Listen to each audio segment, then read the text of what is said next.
This session is on record labels and research. And we're going to kick off with Diane Napert. She has a Bachelor of Arts in Music and Spanish from Trinity College, Hartford, a Master's in Business Administration from the University of Connecticut, and a Master's in Library Science from Southern Connecticut State University. She served as assistant head of the Allen Music Library at the University of Hartford and later went to work on a Mellon-funded project cataloging 78 RPM records for the Historical Sound Recordings collection at Yale. She currently serves as monographic sessions librarian at the Sterling Library. She plays violin and is a member of the New Britain Symphony. And she will be speaking on the Black Swan label, holdings in the Historical Sound Recordings collection at Yale. Diane?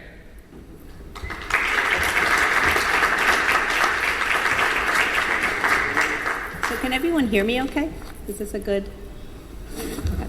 So I wanted to mention first that Kurt is actually involved in my presentation because several years ago I was talking to him about the Mellon grant, and we somehow got to talking about the Black Swan label, and I said, oh, we had 20 something, and he said, no one has that many Black Swan. So I said, oh, okay, let me check. And so I actually found my email to him from 2008, April 4th, 2008, and I said, I checked and we cataloged 26 Black Swan records. Hopefully clicking on this lets you know, view the information in our catalog. Nice to see you at the conference, and I told Richard you said hello. And then you said impressive. So thanks for letting me know how impressive the collection was. So actually the first slide just shows the 5 different kinds of labels we have on the 26 different recordings. And very briefly, one slide, I'll just go over the Historical Sound Recordings collection, and we call it HSR. It's comprised of a lot of different things, historical recordings of performers important in many fields, Western classical music, jazz, American musical theater. It also includes drama and literature and oratory. And it was founded by a very impressive collection of Mr. and Mrs. C. Whitten, and they had a collection of early vocal recordings. Right now, HSR numbers over 280,000 recordings in a variety of formats, and a significant portion are 78s. And also just a very brief overview of what's happened to the collection over the years. It was originally housed in room 226 in Sterling, and moved a few blocks away to the Mudd Library, and moved even further away to Winchester Avenue. And now, happily, it's back in the main library in Central Campus, the 78s at least. Some of it is off-site. And I mention this because information is off-site, and we have one person, Mark Bailey, who's in the room here. The staff is limited, so if you were to visit the collection, you should plan in advance. And there's also some students working in the collection as well. So on to the Black Swan records itself. The Pace Phonograph Company was incorporated in 1921 by Harry Pace, who was a Harlem businessman. And it operated until 1923, and then the catalog was leased to Paramount. So in order to start his business, well, he had offices. He started on West 138th Street, and then he moved to 7th Avenue. And in order to first start his business, he had some trouble starting up. So he did cut a recording deal with the Wisconsin Chair Company, and he leased their New York facilities, and their labels were Paramount and Puritan. And he also had a deal with the Olympic labels recording and pressing facilities. So that's how he got started. And he named his label after an African-American singer, Elizabeth Taylor Greenfield, and she was nicknamed the Black Swan. Now, obviously, she was much before the label itself. She was born a slave in 1824, and she died in 1876, so quite an impressive woman. And I should note that there was a little bit of controversy. I won't discuss it too much, but the Black Swan label did claim to use only African-American musicians, owned and operated and using African-American musicians, but apparently wasn't always the case. So the holdings in HSR, we have the 26 10-inch 78s and the 5 different label types that I showed. So I was rereading some information on the plane here, and I realized there might be a connection, there might be a reason why we have so many Black Swan, because I was reading about who was on the board of this company, and there was a man named John Nail, and he was the brother-in-law of a person named James Weldon Johnson, and Yale has the James Weldon Johnson collection. So I have the feeling that that might be the way that Yale got the collection in the first place, and perhaps Richard added to it. So we do have the first Black Swan recording. It's Ravelli Hughes' Black Swan 2001. I won't be playing that today. What I tried to do is choose the ones that I couldn't find available elsewhere. So I searched OCLC, I searched on the web, Ethel Waters as an example. She is quite popular, so she's represented by other institutions, and she's also been reissued. I also, in the back, I just did a quick spreadsheet on Excel of our holdings. So if you wanted to pick that up, or if you wanted it as a file so you could sort it, just let me know. So the first one I wanted to play is Black Swan 2002A. The matrix number is P101. It's from 1921. The song is For All Eternity. It's Carol Clark, baritone, and his dates are a little bit sketchy, but in one of the resources I found circa 1880 to approximately 1933. And in this case, he has Fletcher Henderson on piano and J. Cordy Williams violin. So he was known for his rich tone and his sensitivity, and actually for his rendering of plantation melodies. He actually had a recording career long before Black Swan. He started in 1907 with the Columbia Graphophone Company. And actually, I also read that this recording didn't sell very well. So I'm going to play about 45 seconds of this.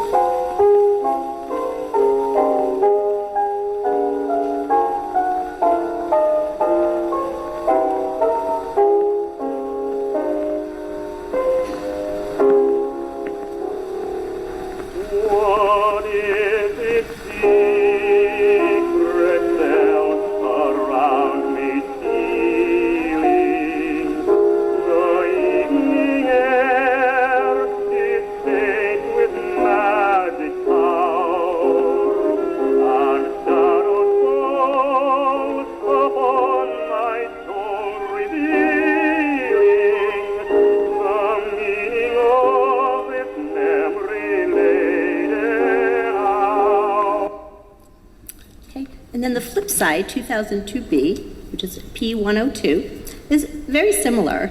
It's the same people, Carol Clark with Fletcher Henderson and Cordy Williams. There's more of a violin at the beginning of this one. And I should also mention that Mr. Pace, actually, this was the sort of his style. He really liked these kind of melodious, romanticized songs, and he didn't actually like the blues or the jazz as much.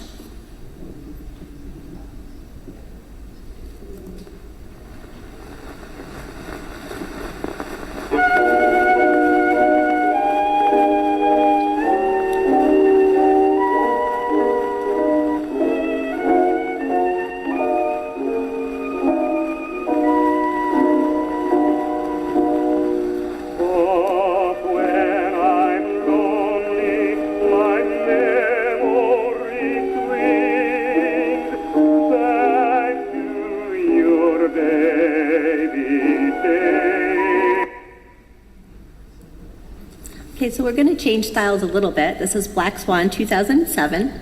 The group is Creamer and Layton, and it says Novelty Song Orchestra Unknown Performers.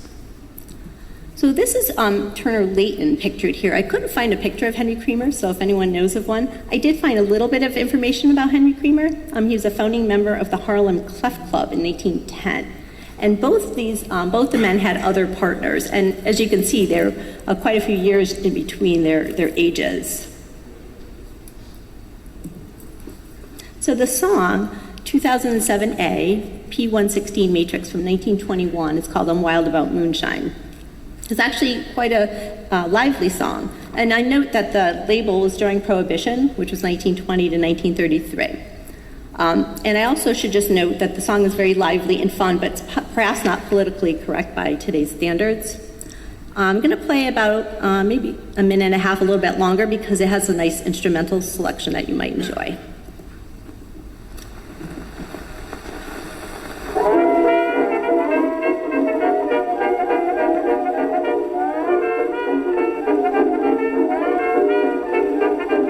Today we met a colored gal named Susan Anna Gray. She seemed as bright and cheerful as the flowers in May. She said, I'm full of vigor, honey, nothing bothers me.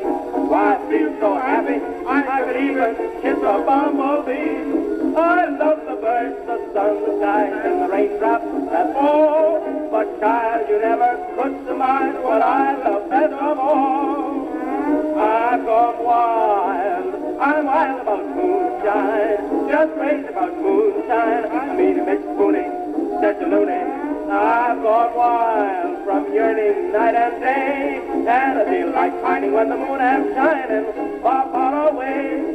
To get a fella who is willing and a bench in the park, drag the fella and the bench to a spot in the dark. Let him hug and let him kiss until his heart is satisfied. And if you pop the question, let your conscience be your guide. I've gone wild. I'm wild about moonshine. Moonshine has made a wild, wild woman of me.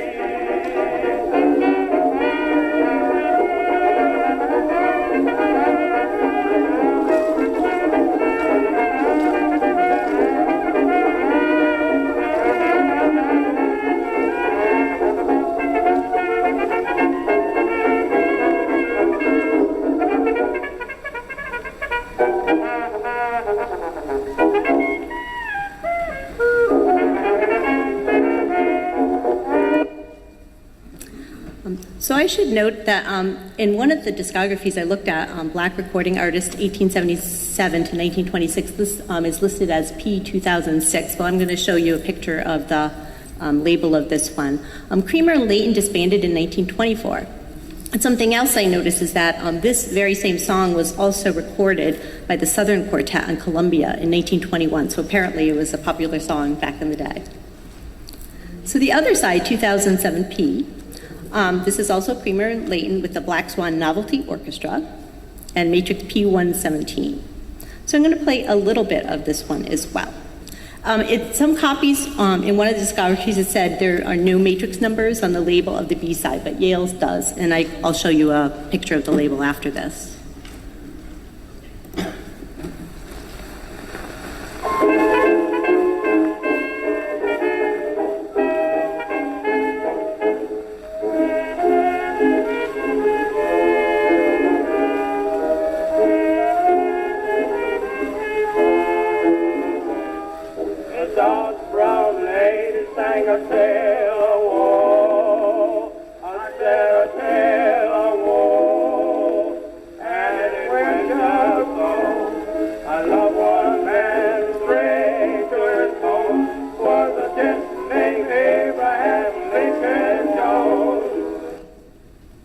So this is actually the 2007 B label, and you can see the P117 and also the 2007.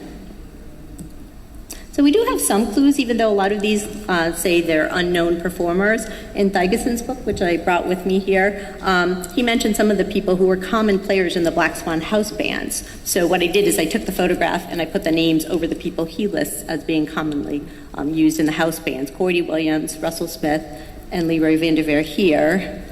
And in this one, it's Leonard Jeter, although I don't think I have anything with cello today. And then William Grant Still is also popular. So it's possible some of the recordings that we're listening to today are including some of these men. So we're going to change styles again. This is Black Swan 2028A. It's Matrix 476-2 from 1921. It's a O Come All You Faithful. It's relatively uneventful. The brass sound better than the vocalists to my ear. There are 3 verses, the brass in between the first and second, and chimes in between the second and third. I'm only going to play about 40 seconds of this. It's, again, unknown Black Swan quartet, and in this case, it's mixed voices.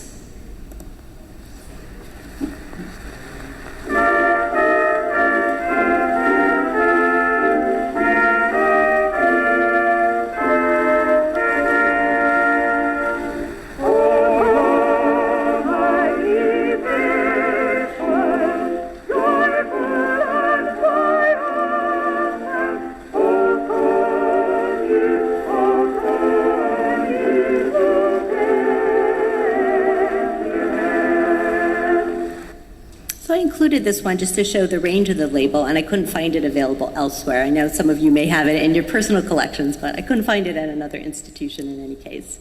So 2028B is on the other side. I Need Thee Every Hour, 759-3, and this is a male vocal quartet, and to me it sounds better than the mixed quartet. And I'll just play about 30 to 40 seconds of this, and it does not list the vocalist in this case.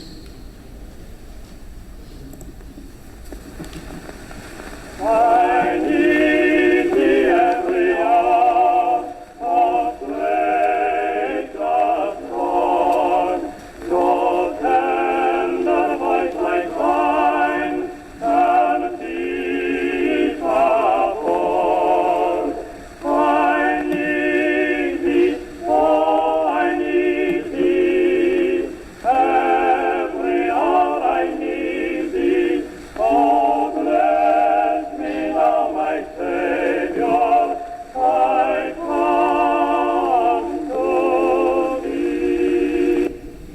this style is actually another of Mr. Pace's favorite styles.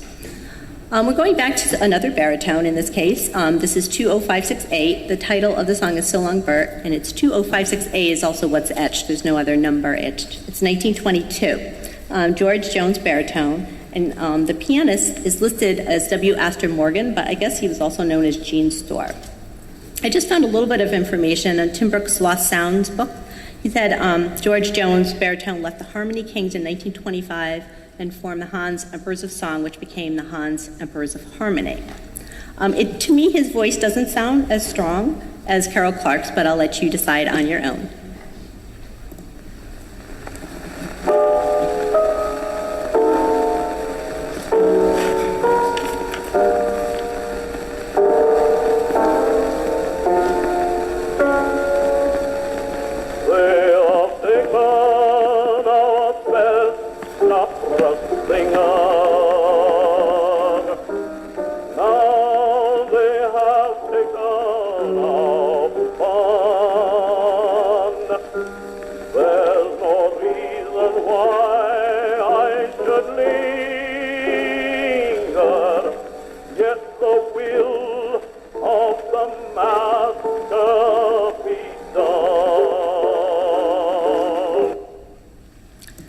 So I was going to play the flip side of this, 2056B from 1922, but I think I'm going to skip over that one in the interest of time and go on to the next recording.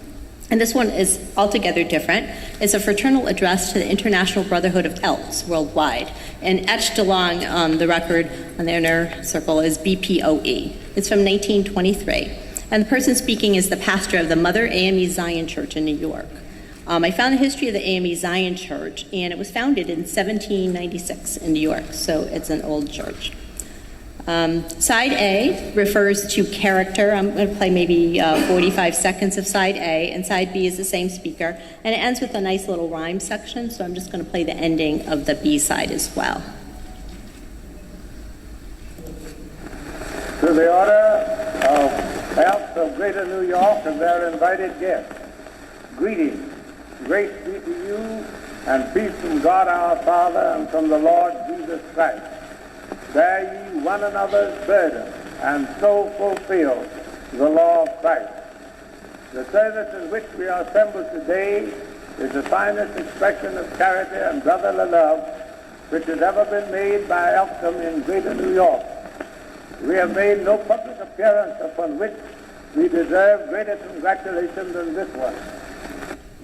And then this flip side, the ending from 230.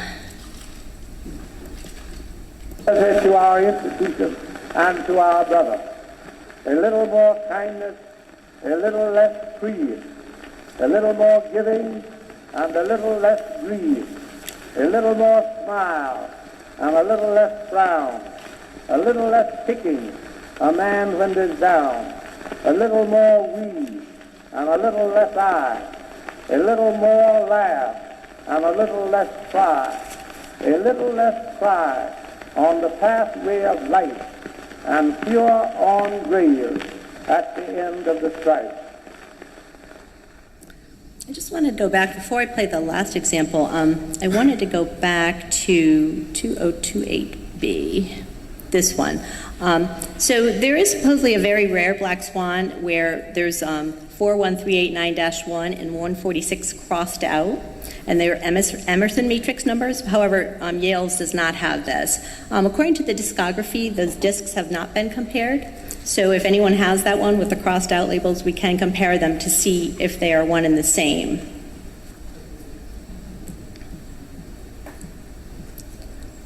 So again, we'll switch styles, and we're going to opera. The Black Swan 7101, Caro Nome from Verdi's Rigoletto. There's no matrix etched on this, and it's a one-sided disc. 1923, Antoinette Garnes. We found a little bit out about, I listened to this with the English in front of me, and I listened to this with the Italian in front of me. For me, it's hard to distinguish the words. I believe she's singing in English. She also played the violin and piano. She had a bachelor's and a master's in music, and she sang with the Chicago Civic Opera, and I thought this was interesting, the Cincinnati Zoo Opera Company, which I've never heard of. In this case, I think the vocalist sounds superior to the accompaniment, and I'll play it from about 30 seconds to 1 minute, and then I'm going to go to the end where she has a little coloratura section and she hits the high E.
There's some controversy also about that high E. I don't know much about it.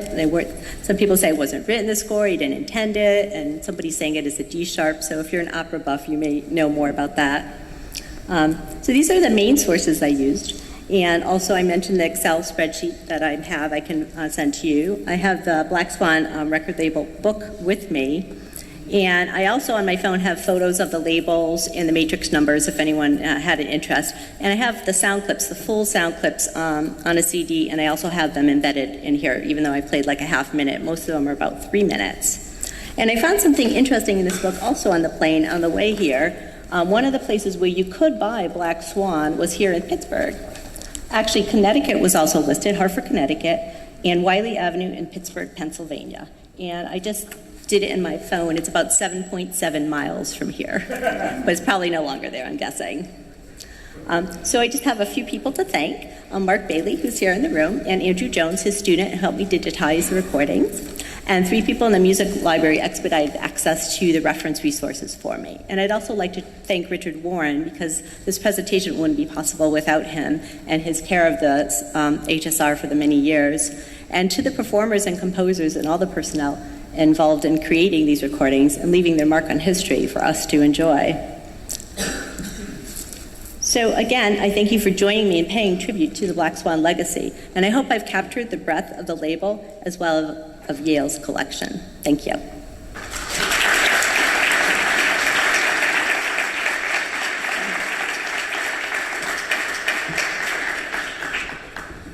Thank you, Diane. That is a look that we don't often get or hear when we're talking about Black Swan records, but obviously a very important part of their catalog.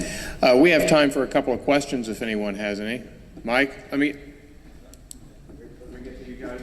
We have power on this microphone. There we go. Well, since you had 5 label types, did you find any relationship between the label types and the series or the types of music? You know, I think there is a relationship, and you know, and going through the book, it does see, and I did, and doing some of the reading, he did say, like, at one point, he started a new series, so he chose a new label type, so I think there is. But, and I did go through each one. Actually, I cataloged these back several years ago, and the ones I most recently handled are the ones for the sound clips. But I do think there is. You could have put another column and had, like, A-B type. Oh, the different, and so he does have a lot about the different colors. On your list. Yeah, I could have. I could add that. Since you had the records in front of you. I could.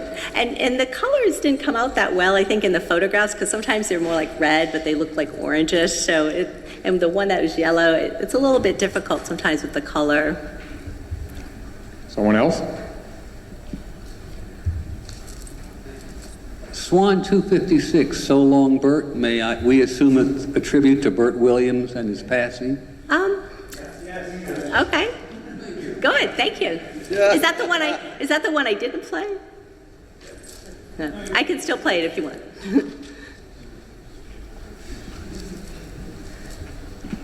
Thank you for your excellent presentation.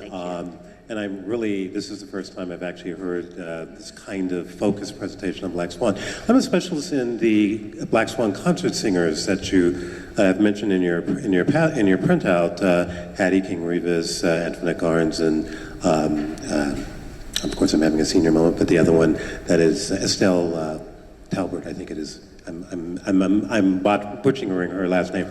I'm sorry? Cole Talbert, thank you. Yes. So Pace was actually had a particular focus on interest in the race, bettering the race in terms of music that was as you say, non-blues, non-whatever you want to call it. And so he focused on that with having these three important aspiring sopranos.